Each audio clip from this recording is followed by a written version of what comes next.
Between 1972 and 1975, the armies of North and South Vietnam clashed in some of the greatest battles of the Vietnam War.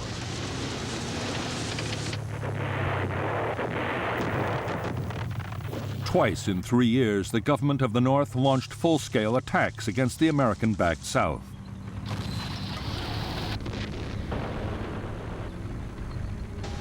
What had been a war of hit-and-run and ambush became one of huge set-piece engagements between conventional armies.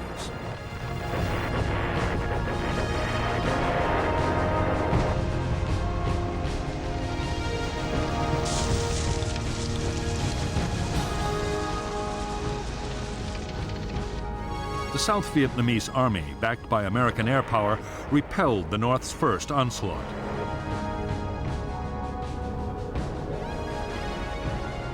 Over North Vietnam, the heaviest airstrikes of the war came close to bringing the country to its knees. But the North's second great offensive proved unstoppable.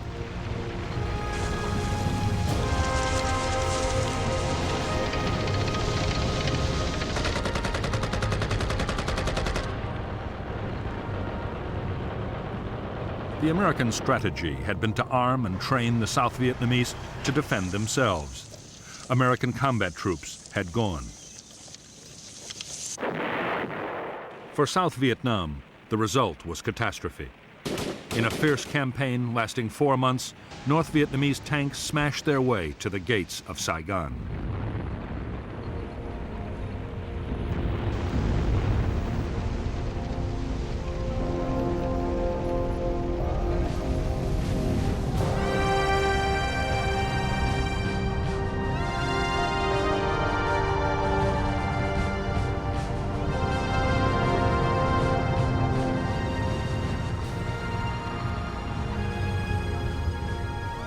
Hanoi's strategy for 1969 was to keep up the pressure in South Vietnam.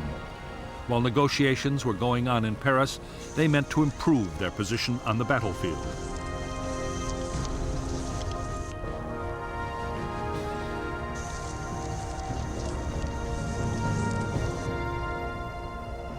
Half a million American troops were now deployed in the South. In February 1969, in an echo of the Tet offensive the previous year, their bases were the targets of a major Viet Cong offensive. 1,140 Americans died. The newly inaugurated President Richard Nixon and his national security advisor Henry Kissinger immediately ordered retaliation. American B-52 bombers dropped 500,000 tons of bombs on Viet Cong base areas along the Vietnam-Cambodia border in a secret campaign codenamed Menu. Congress was not informed, and the flight logs and target destinations were falsified to hide the fact that the bombs were falling on Cambodia, a neutral country. At the same time, U.S. and South Vietnamese troops began to advance towards the Cambodian border.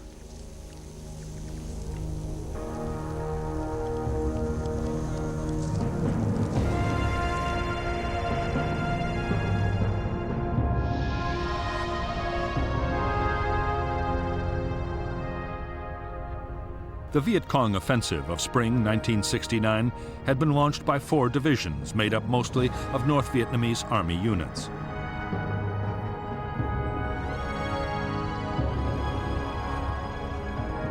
After bitter fighting, the NVA battalions pulled back.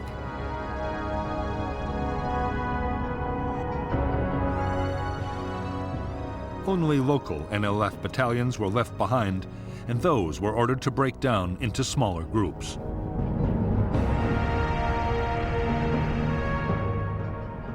In turn, big American units were also broken down and spread out over a wider area of countryside.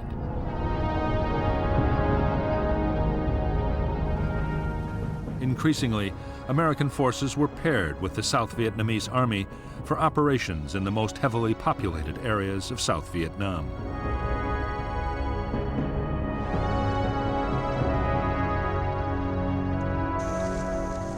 In April 1969, a gruesome benchmark was reached which added to the pressure for Vietnamization. U.S. combat deaths surpassed the 33,629 men killed throughout the Korean War.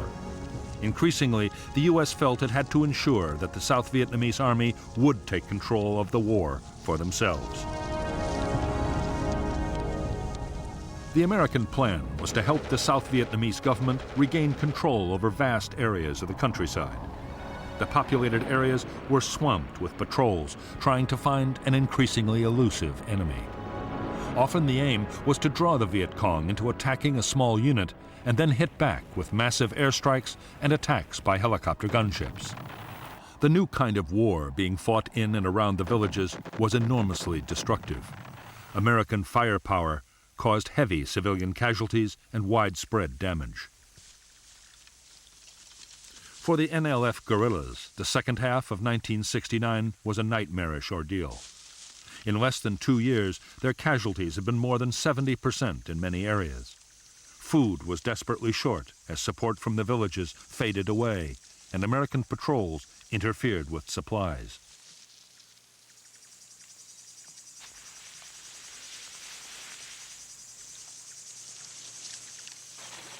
Meanwhile, the Phoenix program, a campaign run by the American Central Intelligence Agency and staffed by American and South Vietnamese soldiers, killed up to 40,000 people suspected of being NLF sympathizers. Thousands more were tortured and imprisoned. In that year, desertions from the NLF and NVA were over 28,000. However, morale in the South Vietnamese army was no better, with the number of desertions reaching almost 110,000. While South Vietnamese government forces fought to wrest control of the villages from the NLF, American planners turned their attention to Cambodia. Already the secret bombing campaign ordered by the American President Richard Nixon was well underway. Up to now, American ground forces had been banned from mounting operations into Cambodia. The country was legally neutral, and its leader since the 1950s, the flamboyant Prince Sihanouk, had played both sides.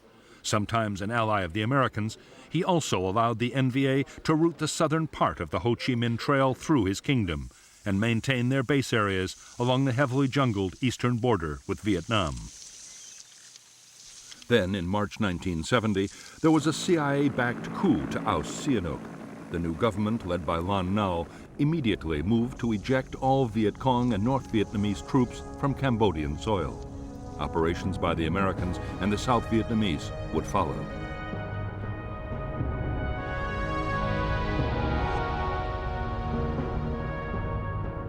The Viet Cong base areas inside Cambodia were attacked from the west by the Royal Cambodian Army. North Vietnam quickly diverted army units to defend them.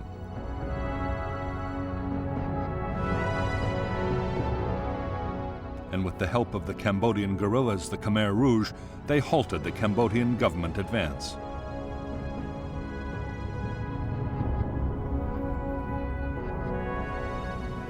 Meanwhile, the Americans and the South Vietnamese had deployed powerful forces on their side of the border.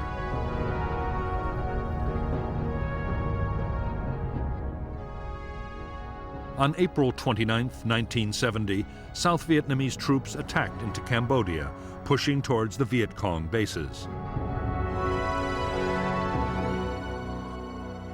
2 days later, the U.S. force of 30,000, including elements of 3 U.S. divisions, mounted a second attack.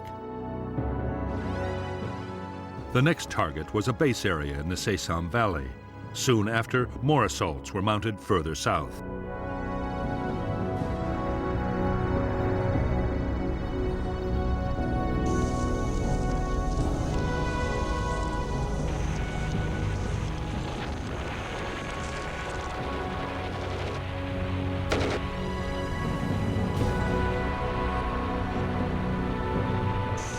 Operations in Cambodia lasted for 60 days.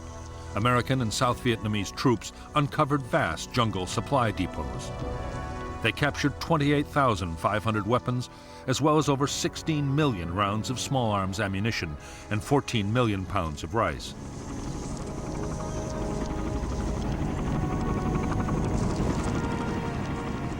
Although most Viet Cong troops had managed to escape across the Mekong, there were over 10,000 NVA and NLF casualties. However, when the South Vietnamese commander was killed in a helicopter crash, his forces withdrew. When news of the Cambodian incursion broke in the United States, there was public outcry. Many believed that in spite of President Nixon's promises to get out of Vietnam, he meant to expand the war.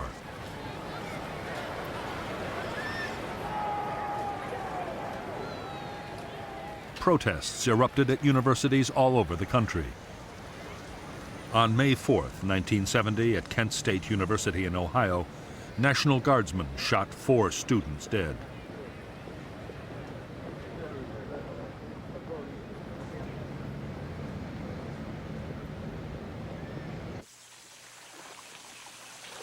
The deep divisions about the U.S. role in Southeast Asia were having a powerful effect on American troops in Vietnam.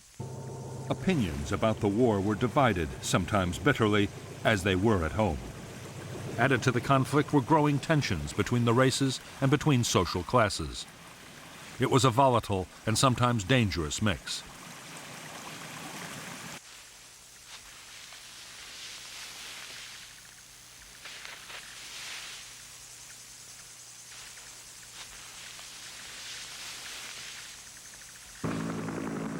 By now, there were few career sergeants and officers still to serve their tours in Vietnam.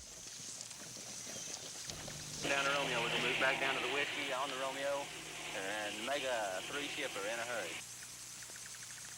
Much of the burden of maintaining discipline was falling on newly promoted and often inexperienced leaders. Between 1969 and 1971, the U.S. Army would record more than 700 attacks by troops on their officers. 83 officers were killed and almost 650 were injured.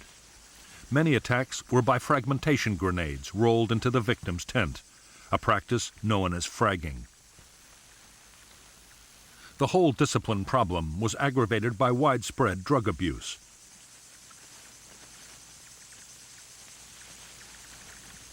In 1971, fewer than 5,000 soldiers needed hospital treatment for combat wounds, but more than 20,500 were treated for serious drug abuse.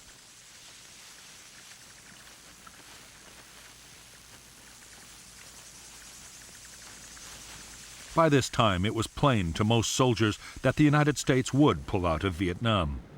100,000 troops had been withdrawn, and Nixon had promised another 150,000 would leave within a year. No one wanted to be the last American soldier to die in Southeast Asia.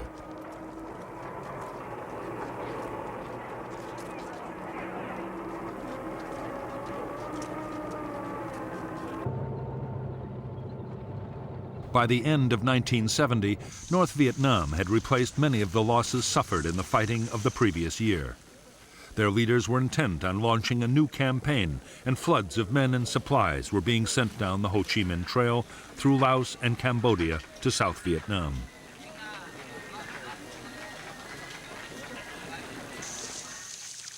The buildup was soon detected by the Americans. U.S. commanders begged for permission to attack into Laos and once and for all destroy the supply lines down the Ho Chi Minh Trail.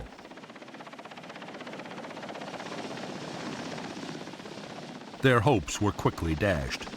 The U.S. Congress banned any American ground operations beyond the borders of South Vietnam.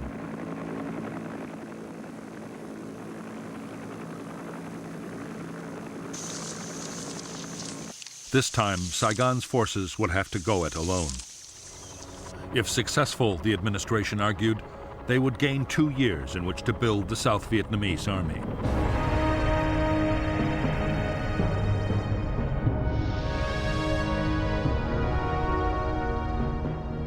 The South Vietnamese attack into Laos was codenamed Operation Lam Son 719. The offensive opened with the U.S. Army's 24th Corps clearing Route 9 to Khe Sanh.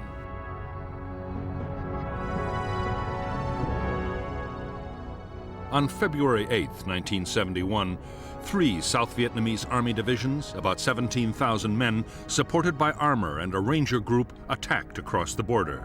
However, they were advancing into an NVA trap, carefully planned and with well-coordinated defenses.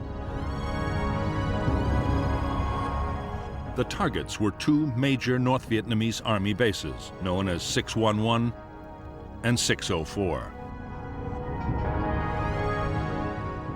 They were defended by over 40,000 combat troops. The South Vietnamese had established a series of fire bases to protect their flanks. The NVA launched fierce counterattacks against these bases and the main advance with T-54 tanks employed for the first time and 130mm guns. Other NVA units moved to cut Route 9, trying to encircle the invading column.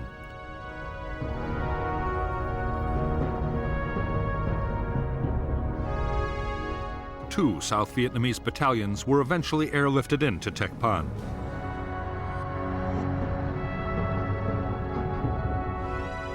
President Thieu assumed command of what became a disastrous operation. And on March 8th, he ordered a retreat. It became a rout.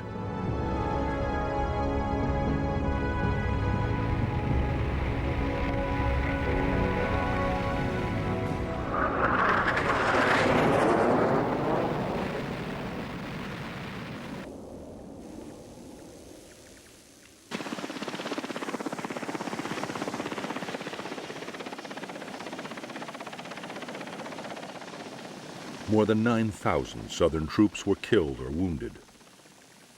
They lost 2/3 of their armored vehicles, and large numbers of helicopters and planes were destroyed or damaged.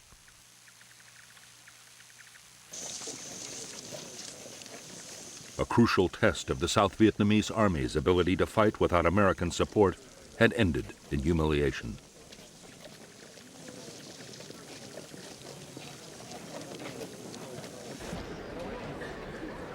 Although the North Vietnamese had crushed the southern offensive, they too had suffered casualties.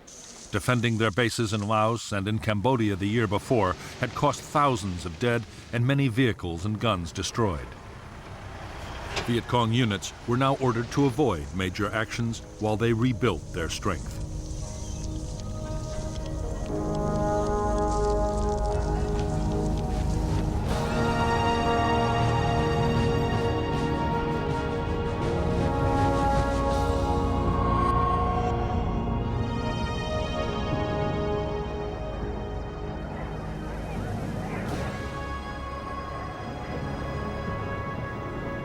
Since the death of Ho Chi Minh in September 1969, Prime Minister Pham Van Dong, Lê Duan, the Communist Party leader, and General Giap, the defense minister, were determined not to abandon Ho's legacy.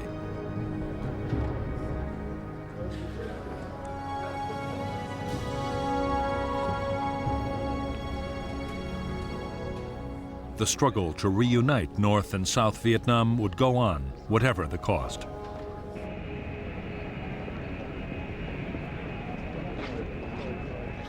Since the Americans had begun to withdraw troops from the South, Northern leaders had been faced with a dilemma. Should the North wait to mount another major offensive until after the Americans had gone, or should it keep up the momentum?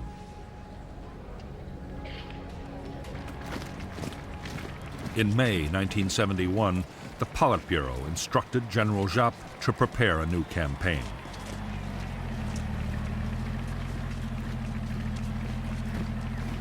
For some time, the North's strategy had been to fight and negotiate at the same time. Talks with the Americans and the South Vietnamese had been going on in Paris, but there was no progress.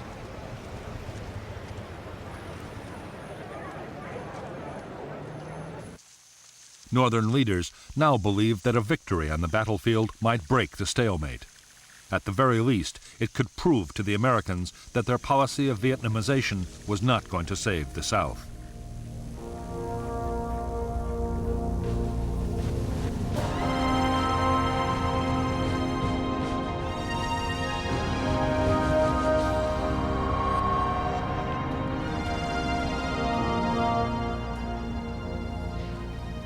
Although the U.S. President Richard Nixon believed that Vietnam was damaging the United States at home and abroad, he was not prepared to make peace at any price.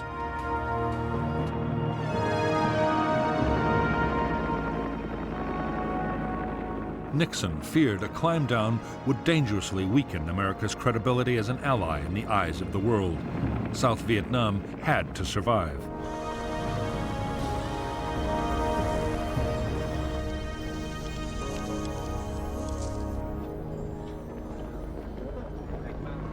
As well as the formal peace negotiations in Paris, there were also secret meetings between Henry Kissinger, Nixon's national security advisor, and the North Vietnamese.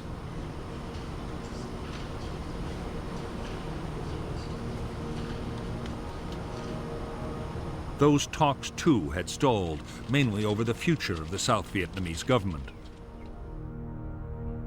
The North was insisting that President Nguyen Van Thieu be replaced and that a new government include the NLF. As for Thieu himself, his great fear was that to end the war, Nixon meant to do a separate deal with Hanoi.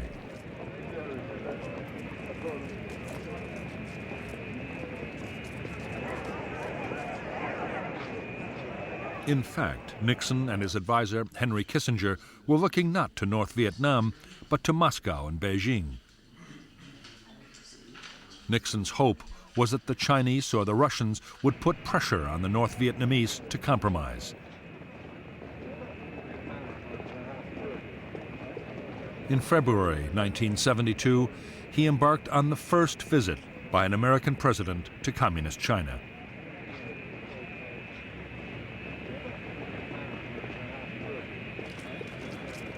Now that U.S. troops were withdrawing from Vietnam, China's leader, Mao Zedong, increasingly favored an end to the war. He had already pressed Hanoi to step up the search for a solution.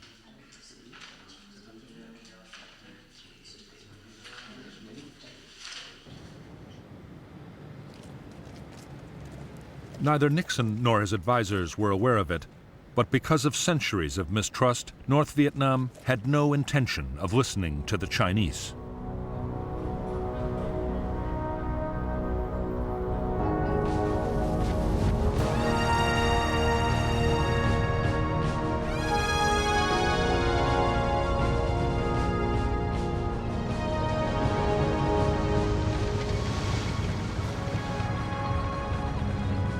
As they planned their most ambitious offensive yet, North Vietnam's leaders knew they were taking a big gamble.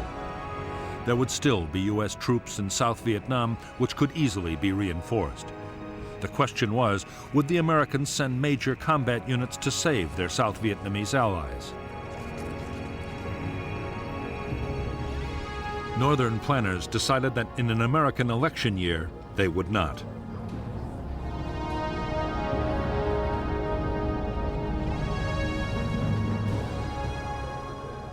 The success of the coming campaign would depend on assembling huge quantities of weapons and supplies.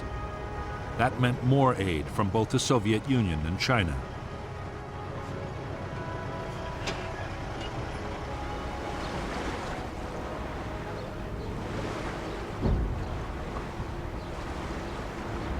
Although by now both superpowers were reluctant supporters of the war, neither was prepared to lose influence to the other.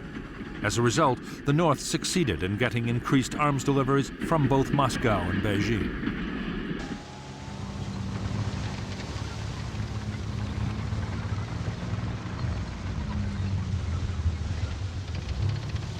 More than any offensive they had launched before, this one would depend on speed and mobility. For the North, it would be a new kind of battle, using tanks and artillery to smash through enemy lines. The plan foresaw 3 major armored thrusts slicing deep into South Vietnam.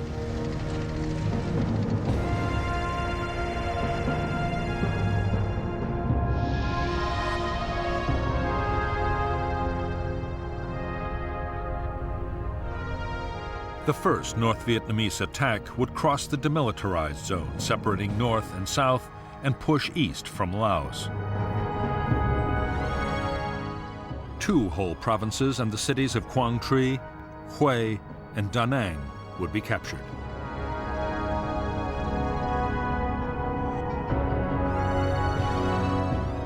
The second thrust would attack through the central highlands to the coast at Khe Non.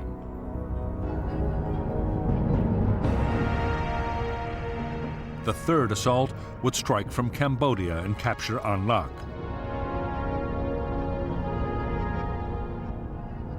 There, a provisional revolutionary government would be established for the South.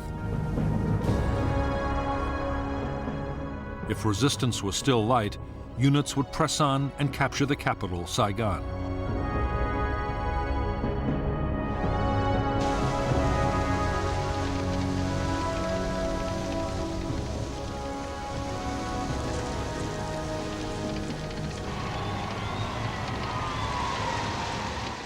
North Vietnamese commanders knew that attacking the South in 3 different places was a risky plan.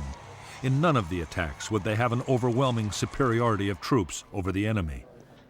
However, General Giap believed that multiple thrusts would keep the South guessing about what might come next. Southern units would be forced to stay on the defensive, isolated and scattered. Giap could then defeat them division by division.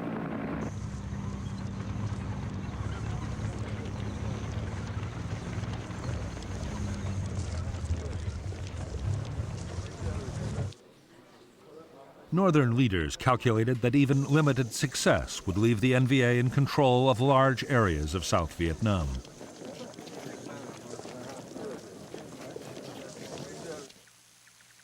The NLF would then be able to re-establish political control over the countryside. Such gains would be a serious challenge to the Saigon government. At the same time, the North's bargaining position in future negotiations would be improved dramatically.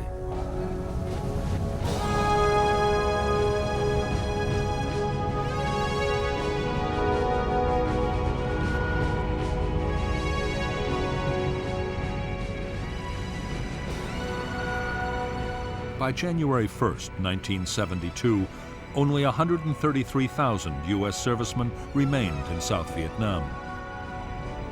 2/3 of American troops had gone in 2 years. Australian and New Zealand contingents were also about to leave, and South Korean forces had already begun to return home.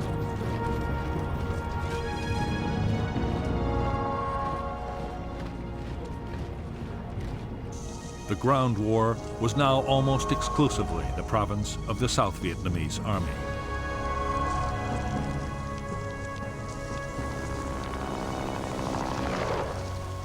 As Vietnamization had gone on, U.S. field commanders had been under orders from Washington to keep American casualties down.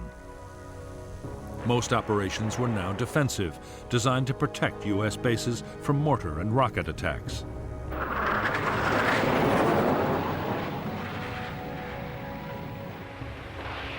American air power was also being used in a different way. U.S. fighter bombers were still mounting vigorous attacks on the Ho Chi Minh Trail in Laos.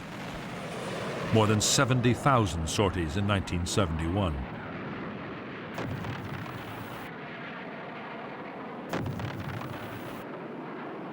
But American air activity in South Vietnam had fallen dramatically. There, the South Vietnamese Air Force was expected to look after most ground support operations.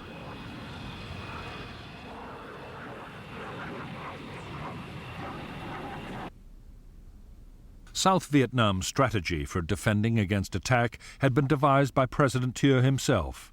Thieu believed that any foothold won by the Viet Cong would seriously threaten his bargaining position in the Paris peace talks. As a result, he was determined to defend all of South Vietnam. The only orders he issued to the South Vietnamese army were to hold on to every scrap of territory.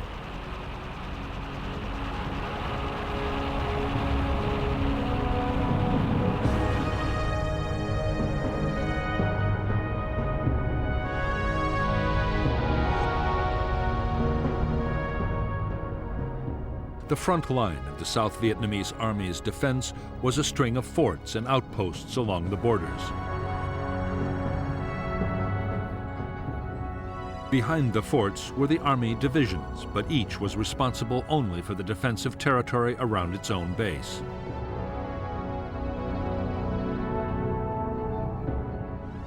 The South's Joint General Staff also held a reserve of airborne and marine troops to act as a fire brigade in the event of an attack. The defense would be backed up by American strike aircraft, U.S. carriers in the Gulf of Tonkin, and B-52 bombers.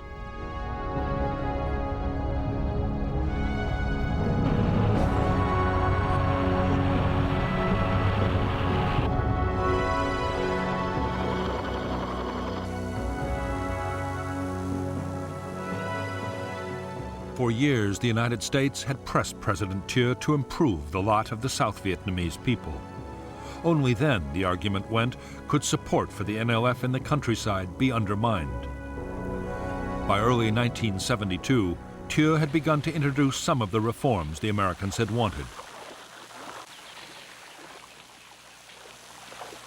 Thieu introduced a program to give peasants ownership of the land they tilled.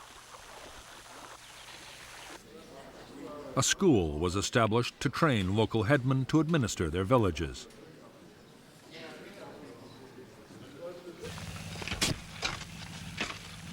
Recruitment to local self-defense militias was stepped up.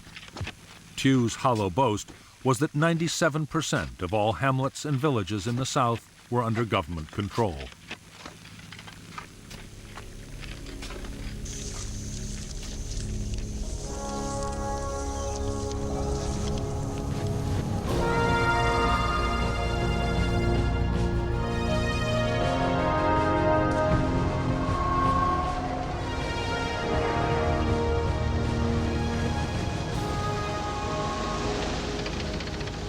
By the eve of the planned offensive named Operation Nguyen Huê after an 18th century national hero, the North Vietnamese army had been transformed. It now had fully equipped armored regiments. Artillery forces had been strengthened. From weapons to radios, all the frontline divisions were better equipped than ever before.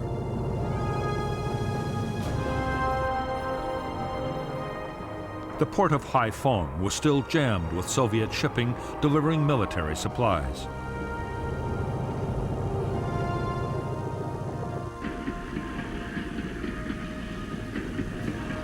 With the American bombing of North Vietnam long over, trains loaded with troops, tanks, and field guns could move with no risk from attack.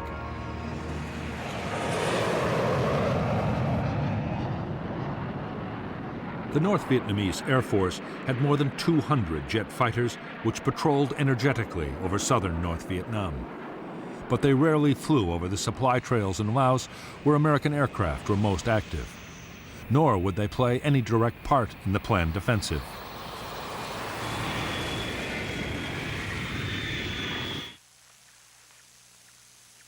Instead, very large numbers of anti-aircraft guns had been deployed to cover the supply lines and assembly areas.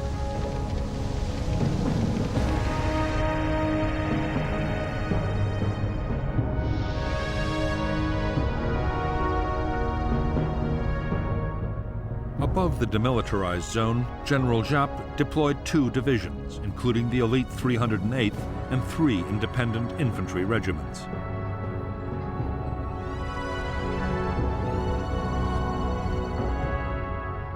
The infantry were backed by tank, artillery, and sapper regiments. Another division was poised in Laos, opposite the former U.S. base at Khe Sanh.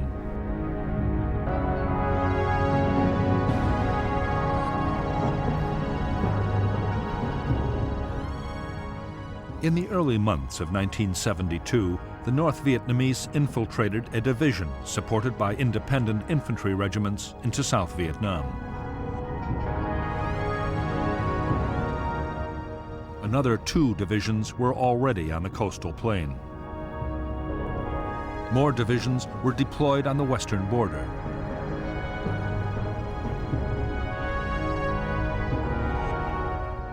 Further south, another formation threatened the Mekong Delta.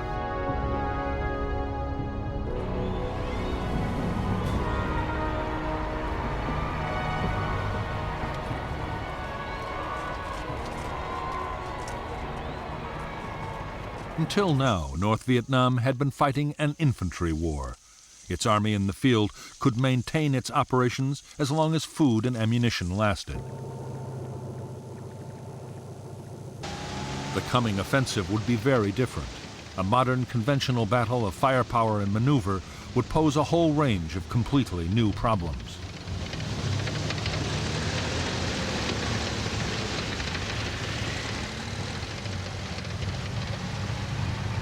The 125,000 men now massing on South Vietnam's borders would be going into battle alongside over 600 tanks, a bigger army than General Patton had commanded in World War II. The tanks would consume huge quantities of fuel and ammunition. The infantry would have to keep up with the armor, and that meant large numbers of trucks. The battle would move fast, putting strains on the communication and command systems unlike anything the Army had met before.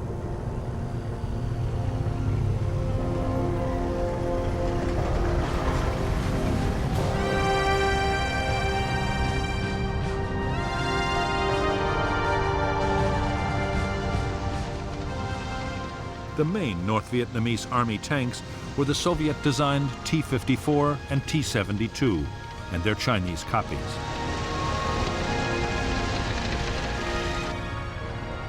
They were armed with a powerful 100mm gun and were highly robust vehicles, easy to maintain on the battlefield.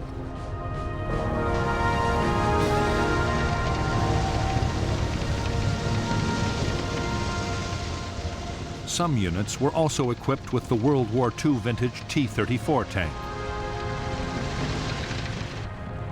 The T-34 was armed with an 85mm gun and was even simpler to operate and look after.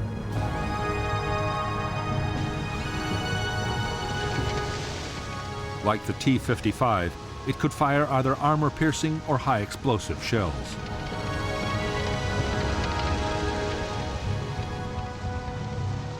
The NVA also deployed a light tank, the PT-76. It was armed with a 76mm gun, and it was amphibious. The ability to cross rivers and canals would make it a especially valuable weapon in the lowlands of South Vietnam.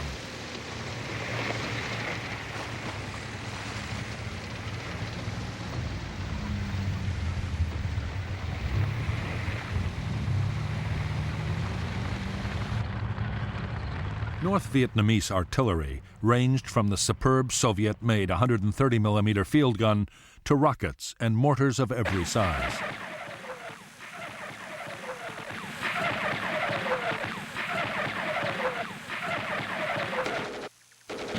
All infantry units had their own air defense artillery and machine guns. There were also specialist air defense units.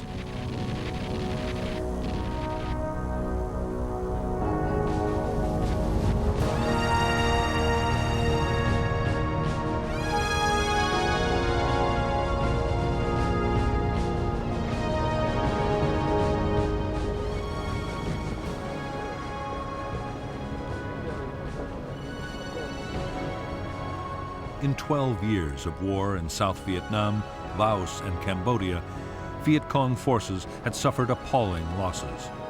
By early 1972, over 600,000 North Vietnamese Army troops and NLF had died.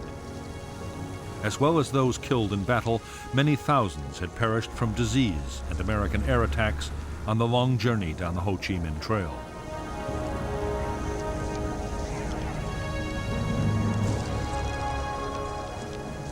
In North Vietnam, a severe manpower shortage meant the gaps in the NVA's ranks were not being filled. In the 3 months before the spring offensive, every male between the ages of 14 and 45 was called up. For the first time, the ranks of draftees even included the relatives of senior party officials.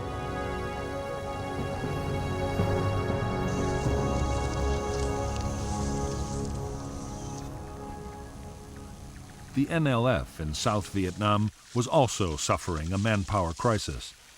Saigon government troops and officials seemed to be everywhere, making it difficult for NLF recruiting teams to operate.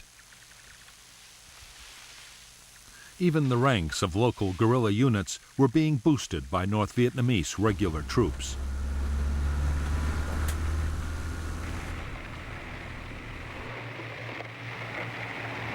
The Northerners faced a host of problems, not least the lack of friends and relatives to provide information, food, and a hiding place.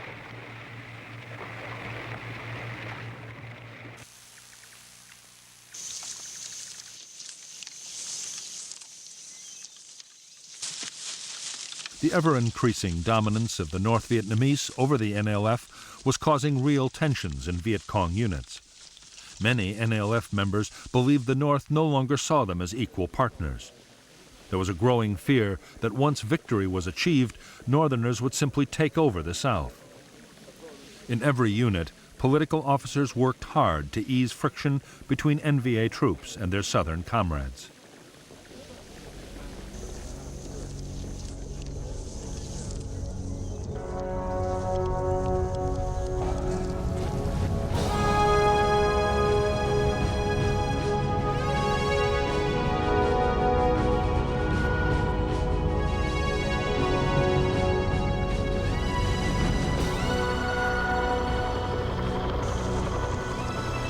By January 1972, the armed forces of South Vietnam had grown to over 1 million men.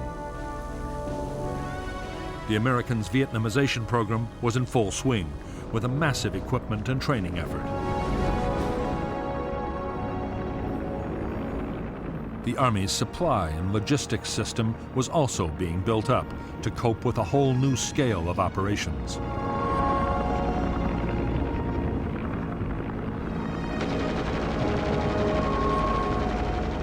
Where once the South Vietnamese had been expected to get by on World War II surplus, the Americans were now providing advanced weaponry.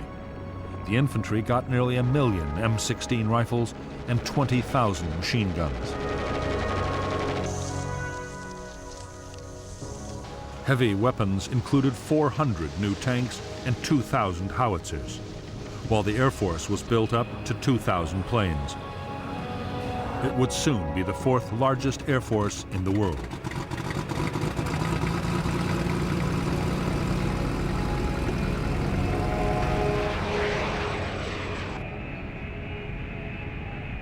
Transforming the South Vietnamese Army into a modern fighting military machine was not proving easy.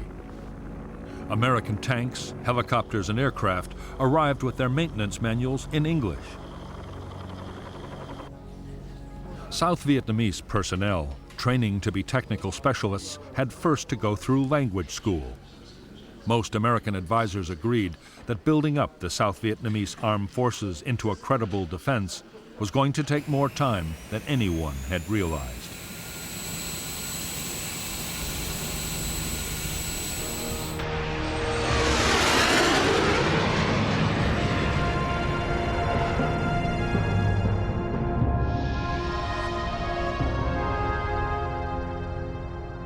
South Vietnam was divided into 4 military regions, each the responsibility of an army corps.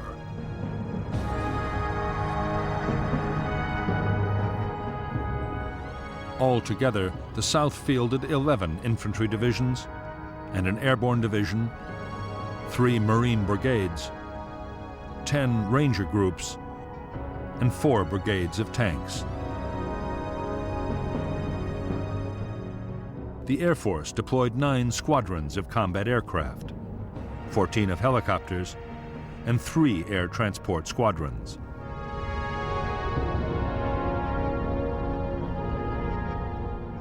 U.S. Army combat forces were now down to a handful of units at Da Nang, around Saigon, and at Can Tho in the Delta.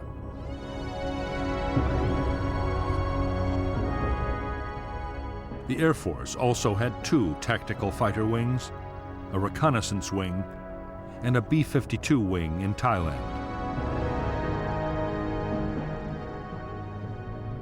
The Navy carriers Hancock and Coral Sea were still on Yankee Station in the Gulf of Tonkin.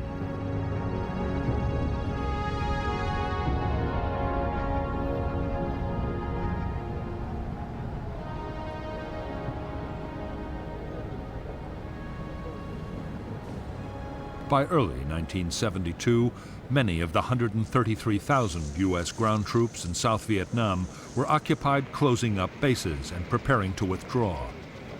But aviation units of the Army, Navy, and Air Force were still operating, as were logistics and communications specialists.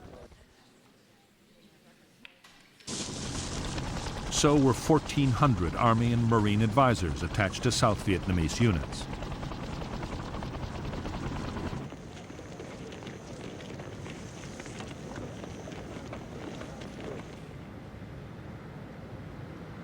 In spite of American protests, most of the South Vietnamese Army's infantry divisions were static defense forces. Their orders to hold territory at all costs meant that they had little incentive to use their new armored vehicles and helicopters. Nor were they developing the skills to fight fast-moving offensive battles.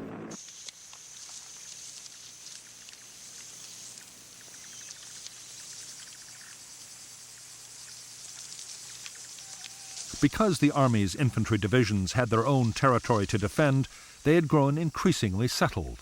The divisional bases were soon surrounded by shanty towns as soldiers' families set up home close by.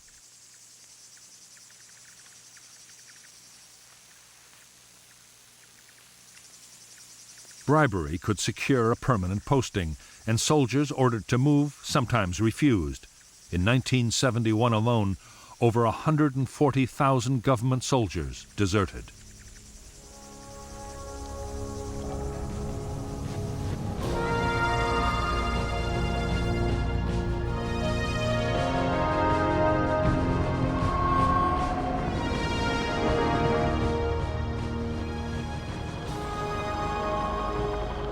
In the battles ahead, Southern forces would be faced with large North Vietnamese armored formations for the first time in the war.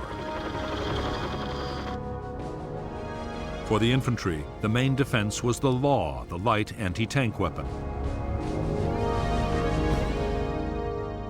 It was a one-shot disposable launcher which fired a shaped charge rocket. It was already highly valued by the troops for destroying bunkers and fortified positions.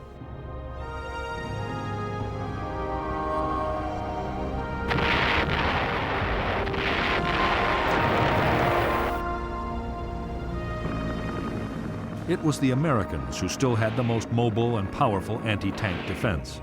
The TOW was a wire-guided anti-tank missile, often mounted on a helicopter gunship. It had a range of more than 3,000 meters and was highly accurate.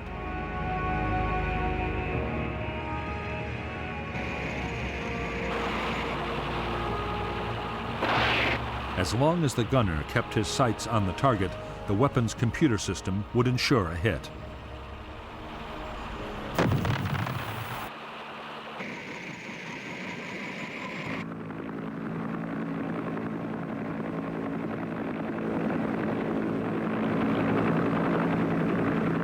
The most effective helicopter gunship in American service was the Huey Cobra. It was a revolutionary design. The gunner sat in front with the pilot above and behind. The Cobra was fast, able to fly at over 200 miles per hour and highly maneuverable.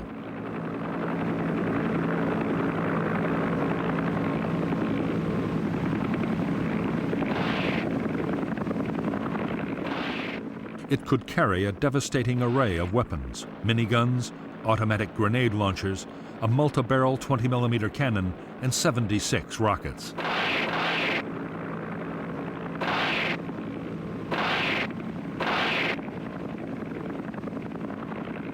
American gunships and the South Vietnamese Air Force's attack planes would provide most of the support for ground troops.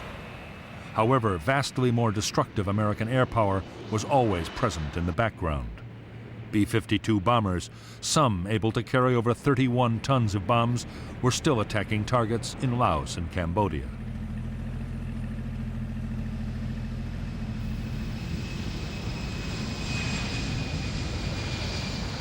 The Americans also had the most advanced supersonic strike aircraft in the world.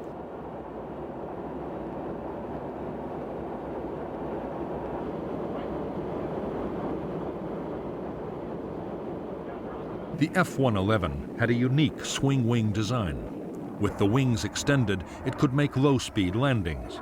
In swept-back configuration, it could fly at 1,600 miles an hour. The F-111 had advanced computer navigation and could bomb targets at night and in the worst weather.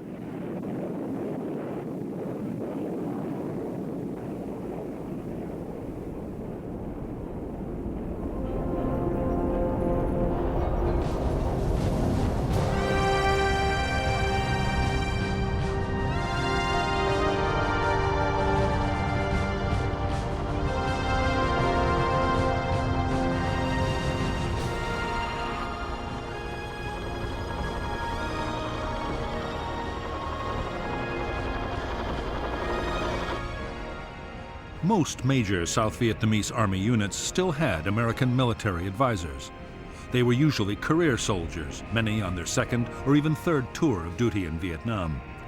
The main role of advisors to infantry units was to coordinate the vast array of American firepower still on call.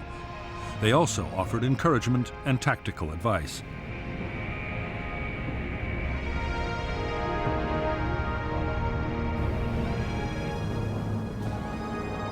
In some units, the advisor's presence had an unforeseen drawback. Many South Vietnamese field commanders came to rely heavily on the Americans' military skills.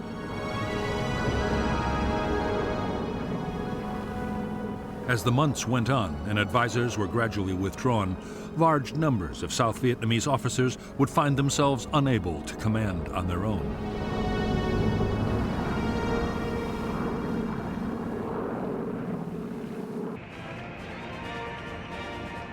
For years, one of the biggest American complaints about their allies was the way promotions were awarded in the South Vietnamese Army. Political patronage was rife. The social connections of senior officers were far more important than their professional competence.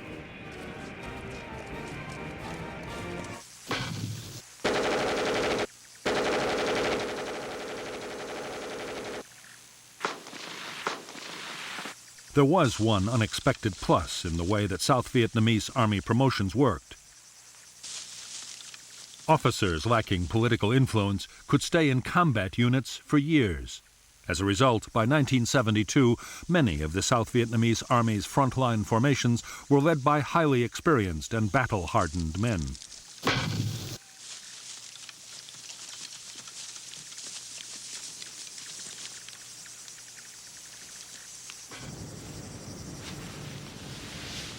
Amongst the many problems besetting the South Vietnamese armed forces, poor training was one of the worst. Army culture held training in contempt. When the military schools requested combat-experienced instructors, most frontline units unloaded their worst men. As a result, some training units failed to produce soldiers with even the most basic military skills.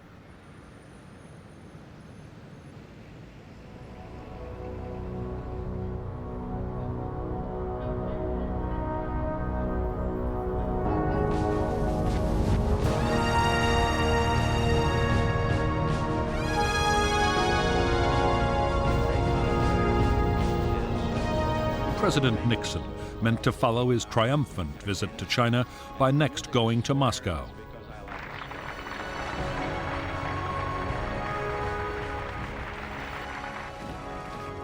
Hopes were high that relations between the world's great powers were entering a new era. In fact, events in Vietnam were about to threaten the whole plan. Since the American bombing of North Vietnam had ended in late 1968, U.S. reconnaissance activity had been intense.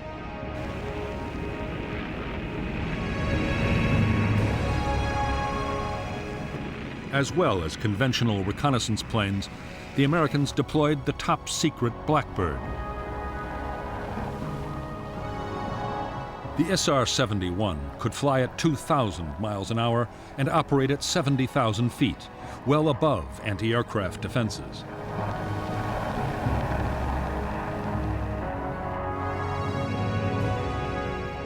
By the opening weeks of 1972, reconnaissance pictures of southern North Vietnam, as well as the border areas of Laos and Cambodia, had shown a dramatic communist buildup. They photographed 7,000 to 8,000 trucks waiting in supply depots ready to go. The American response was to launch heavy airstrikes against the troop concentrations. U.S. intelligence believed the North Vietnamese blow would fall before the end of January 1972. When the month passed without incident, Saigon relaxed its vigilance. Senior South Vietnamese officers hoped that the preemptive airstrikes and the increasing strength of the army had forced the North to think twice.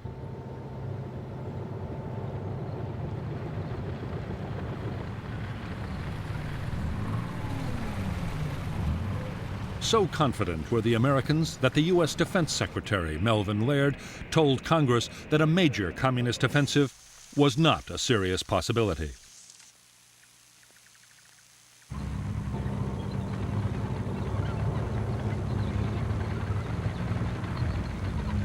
Only 5 weeks later, he would be proved shockingly wrong. By late March 1972, in hundreds of North Vietnamese Army command posts and dugouts, the countdown had already begun.